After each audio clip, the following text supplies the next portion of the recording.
Right, we are on.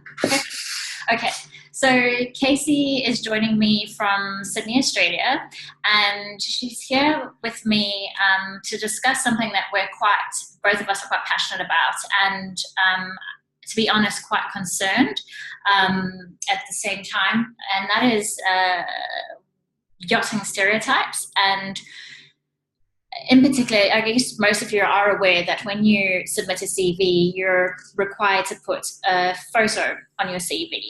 And Kacee has worked in yachting overseas for a year and a half and 18 months in Australia on a yacht. And we're going to talk to her today about her experience in the industry and the stereotypes associated with yachting. So over to you, Kacee.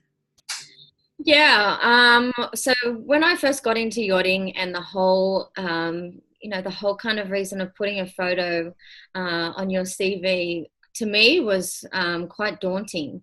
It was something out of the ordinary, I must be honest, because I worked in an office job before I found yachting for 10 years. One solid job, that was it. So I only literally had to do my resume once and send it out to someone. And there was no word of it having to have a photo on there. It was literally based on your experience, and that is how you got a job. So people would look at your CV and say, okay, this is, the qualifications that you have. This is where you went to school. This is where you've studied.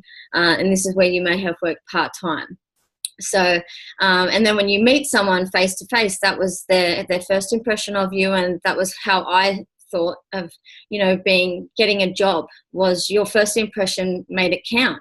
Not having to have a photo on your CV, which then they could get one look at you just with your face, or a full body shot, and it'd be thrown out the window without even looking at all the qualifications and experience, and even talking to your references, because I feel like a reference from someone should be taken more so with what someone looks like, what their body type is, or what their hair color is, or anything else that people want to, criticize you for having or looking like in the yachting industry. So yeah, it was really daunting, and just I find it really kind of front on for you to walk into a career agency and for them to even meet you, and that also as well is just really frustrating for me, because it's I find that when you're meeting someone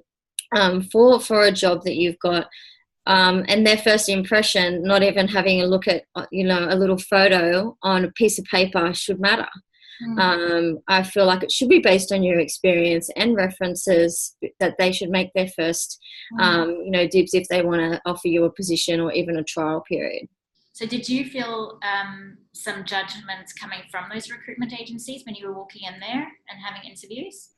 Yeah, of some people, yeah, definitely. Some were absolutely amazing, and yeah, some it was kind of like, they've spoken to you via email or on the phone, or that you may have just had like a headshot on a photo, and then when you get there, it's like, they're off put by, what size you are, or how short or how tall you may seem. So yeah, it is. It's very confrontational.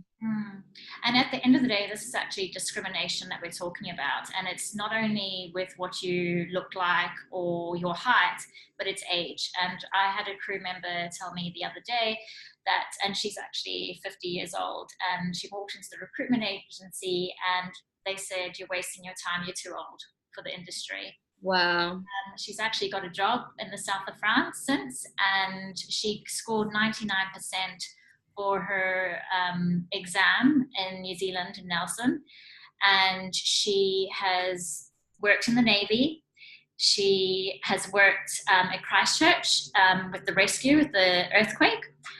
She's just a phenomenal woman, and she has so much kindness and so much to offer that it would just be a huge disadvantage if she wasn't tired. That's amazing. Well done. Yeah, and she even got some of the students from the course at the time onto her boats as well, so she got them jobs too. It's just amazing. So yeah, unfortunately, there is a lot of discrimination in the industry, and I think that the industry is losing out big time on quality crew, because I know how hard it is to find quality crew. So I think they really need to take a hard look at themselves and realize what they're actually missing out on. Yeah, I totally agree. I know that I've probably missed out on, quite a few jobs that it was based on, how tall I was, or, my breast size, or the color of my hair, the color of my eyes, or, the size of my waist. So, yeah, I'm not a size 2, and, you go to some yachts and stuff like that, and the size uniform that they have is nowhere close to what I would be able to fit into. It's like they don't stock them or something, and which is really strange to me, because I have so much to offer. So, and I now realize they missed out. So, and that is you have to have that strong mindset. And at the time I didn't. I was kind of like, it was like a why me, why me.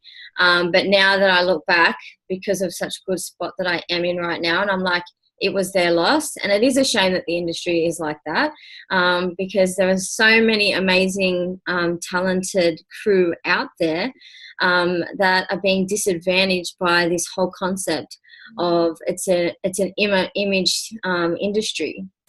And yeah, that's really disheartening to a lot of people. So from your experience, to close off, what advice could you give to others who are potentially experiencing the same thing that you went through? My advice to you is be yourself, be proud of who you are. Don't let anyone, make you feel like you are worth nothing, or you are not deserving of the job.